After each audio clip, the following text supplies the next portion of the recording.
بسم اللہ الرحمن الرحیم۔ میں ہوں مدثر راجپوت۔ آپ دیکھ رہے ہیں میری یہ جو موٹیویشنل ویڈیو۔ آج میں ایک ایسی پرسنالٹی کے بارے میں آپ سے بات کرنا چاہ رہا ہوں۔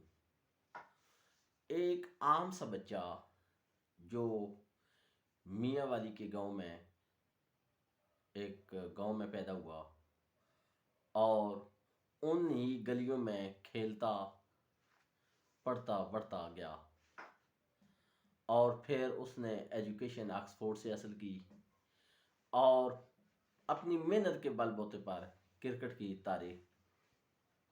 تاریخ میں اپنا مقام بنا گیا، اور اس نے اپنی اس محنت کے بل بوتے پر اپنے غسیلے انداز میں کرکٹ سے اپنے کیریئر کا آغاز کیا۔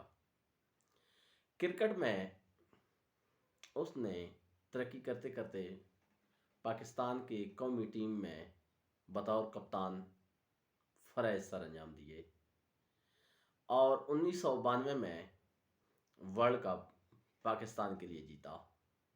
ورلڈ کپ جیتنے کے بعد انہوں نے ریٹائرمنٹ کا اعلان کیا اور شوکت خانم کینسر ہاسپٹل پاکستان میں جو پہلا بنا اس کا آغاز کیا، اور دنیا بھر سے ڈونیشن اکٹھی کر کے ایک فلاحی کام شروع کیا۔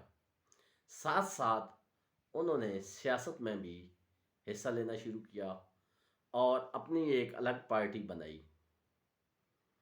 22 سال کی طویل جدوجہد کے بعد ان کی جو پارٹی ہے وہ برسر اقتدار آئی، اور وہ بطور وزیر اعظم عمران خان بن گئے۔ نوجوانوں کی ایک بڑی تعداد ان کی فین ہے، اور ان کا ایک یہ بھی کارنامہ ہے کہ پہلی مرتبہ انہوں نے جو امیر ترین لوگ تھے، جو کہ پاکستان کی سیاست میں ووٹ ڈالنا بالکل ان کو پتہ ہی نہیں تھا، ان کو انہوں نے گھروں سے نکالا اور وہ بھی پولنگ میں آ کر انہوں نے اپنا ووٹ کاسٹ کیا۔ یہ بھی جو کارنامہ ہے عمران خان کے حق میں جاتا ہے، اور نوجوانوں کی ایک بڑی تعداد ان کے شہر میں گرفتار ہے۔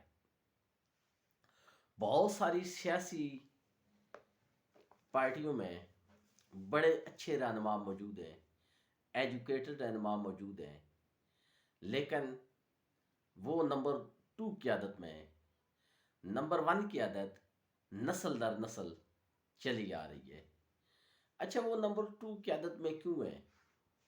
اس کی وجہ یہ ہے کہ انہوں نے کبھی دلیر فیصلے نہیں کیے۔ عمران خان نے دلیر فیصلے کیے، الگ پارٹی بنائی۔ کرکٹ میں جب تھے تو بڑے بڑے فیصلے لیے۔ شوکت خانم جو کینسر ہاسپٹل ہے یہ انہوں نے بنایا، بڑا مشکل کام تھا اس دور میں۔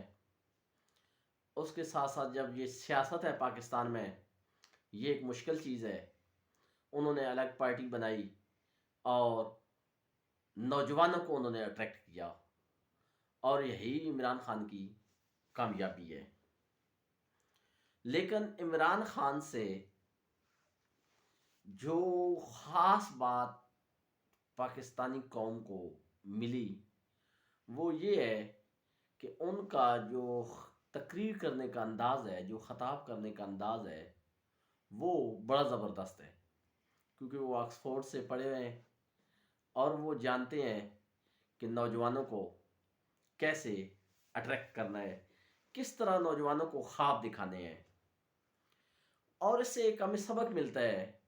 میرا ذاتی طور پر کسی پارٹی سے کوئی تعلق نہیں، لیکن اس سے ہمیں ایک سبق ملتا ہے کہ آپ توکل کریں، یقین کریں، کوئی نیا پروجیکٹ لگائیں، ہمت کریں، تو آپ ایک دن ضرور کامیاب ہوں گے۔